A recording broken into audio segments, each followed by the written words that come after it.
What if the mistake you keep replaying in your mind isn't actually the problem? What if the real reason you can't let it go is that your brain still believes there's something you need to fix, understand, or prevent? That embarrassing conversation, that bad decision, that opportunity you ruined, that moment when you said the wrong thing.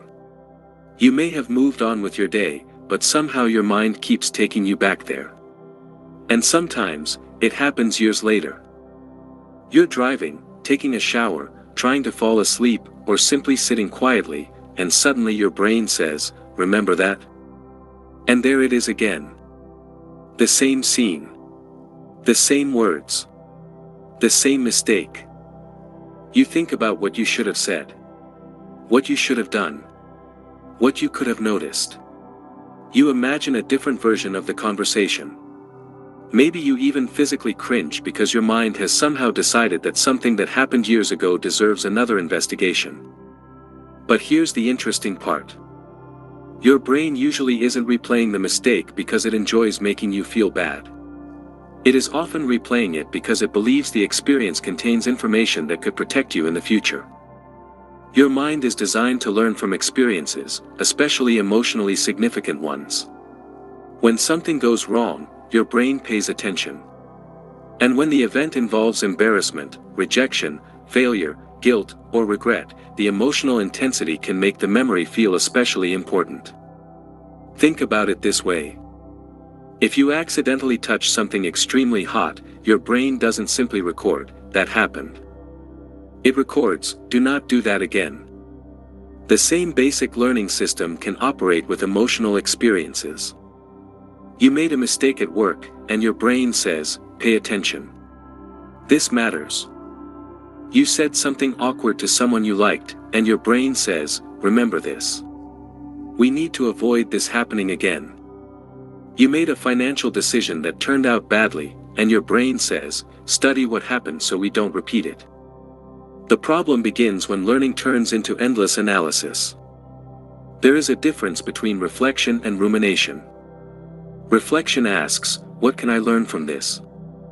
Rumination asks, "Why did I do that? Why didn't I realize it? What is wrong with me?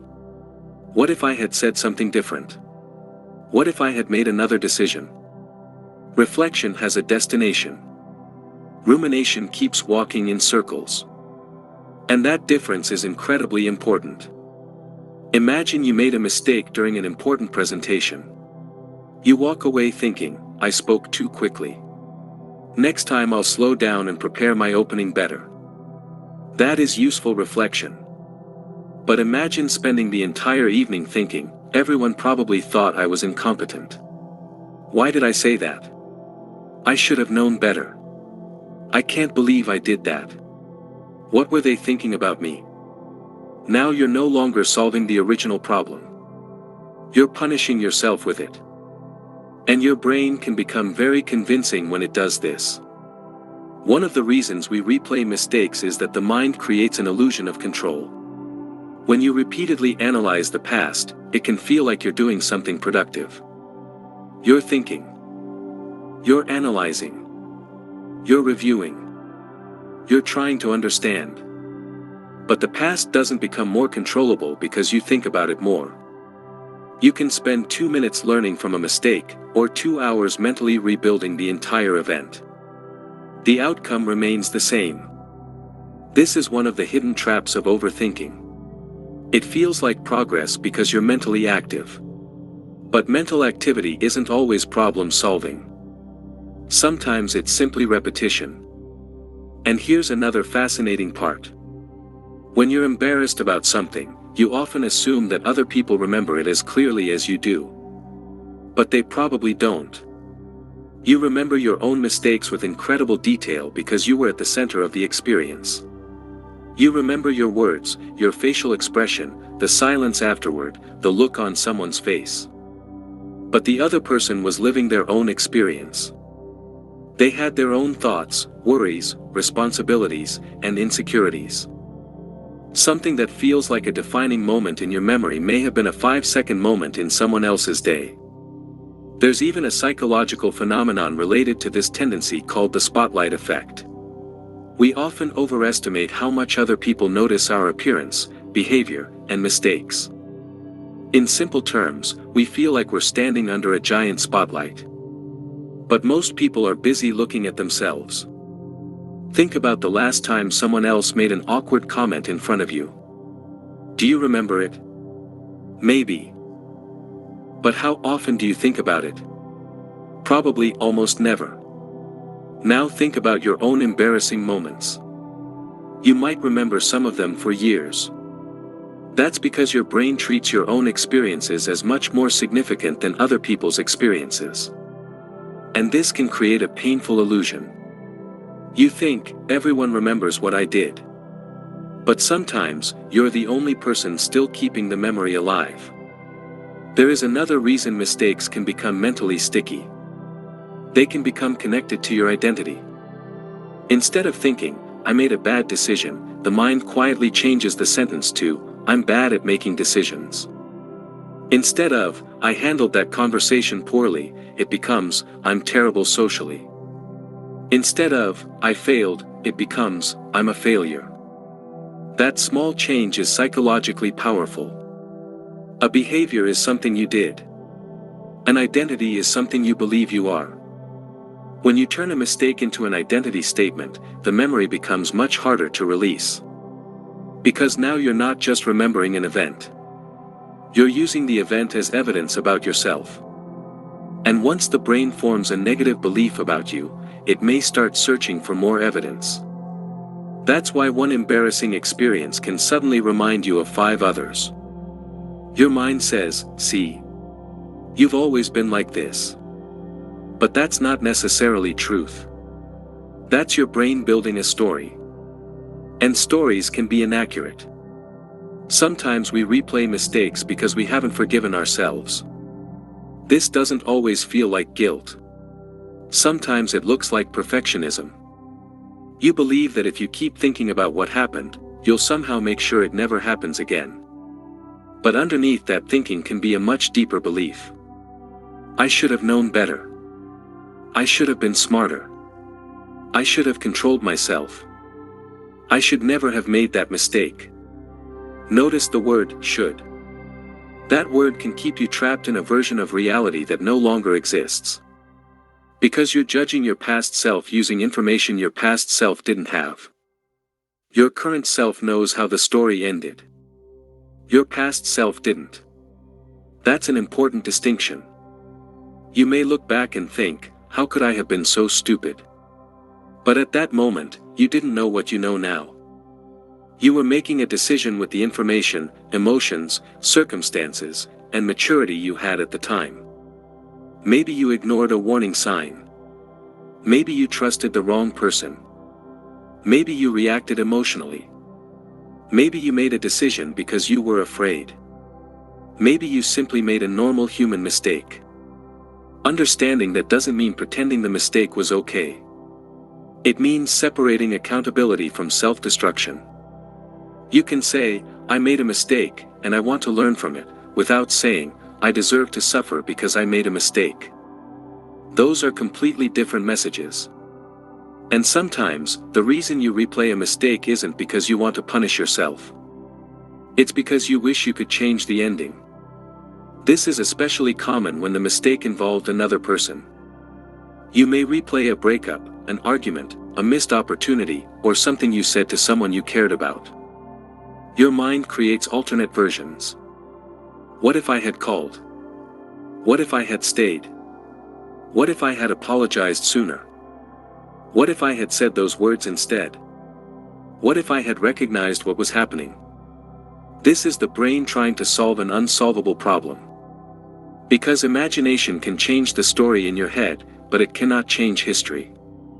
And eventually, there is a point where the healthiest thing you can do is stop asking, how could I have changed the past?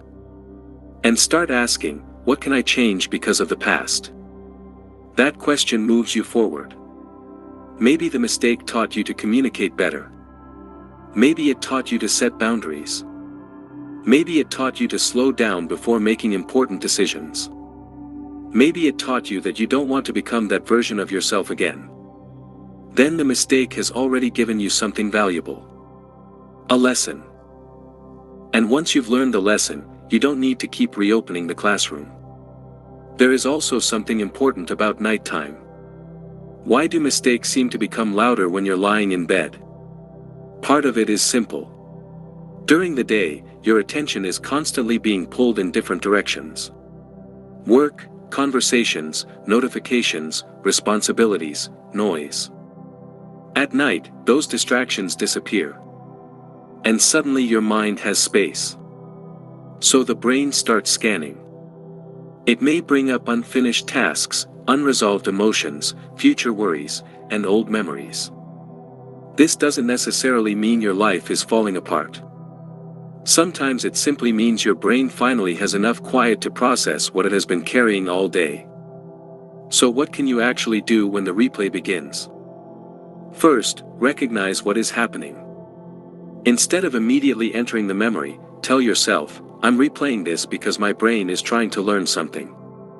That small amount of distance can change your relationship with the thought. Then ask one question. What is the lesson here? Not, what is wrong with me? Not, why am I such an idiot? Not, what would everyone think of me? Just, what can I learn? If there is a real lesson, identify it. Then turn it into a future behavior. Maybe you need to prepare more. Maybe you need to speak up. Maybe you need to stop ignoring red flags. Maybe you need to think before reacting. Maybe you need to forgive yourself.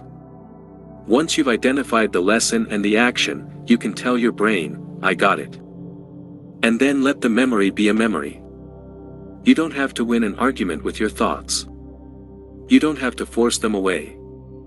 You don't have to say, I will never think about this again.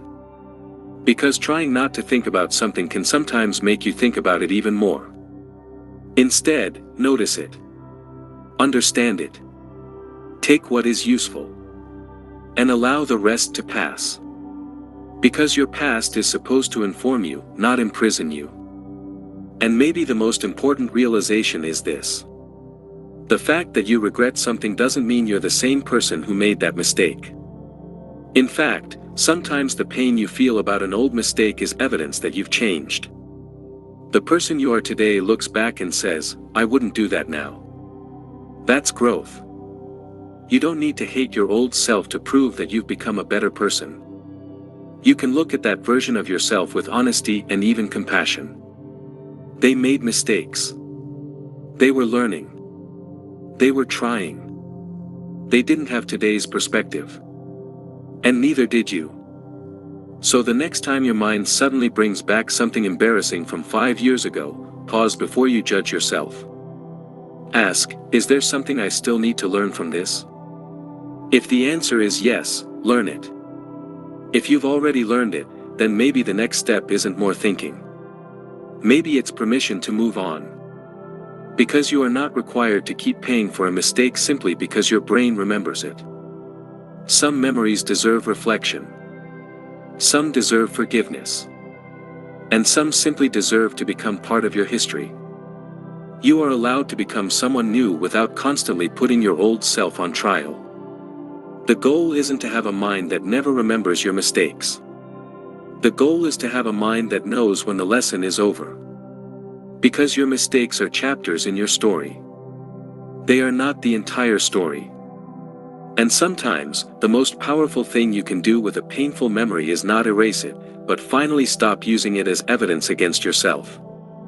If this helped you understand your mind better, subscribe for more videos like this.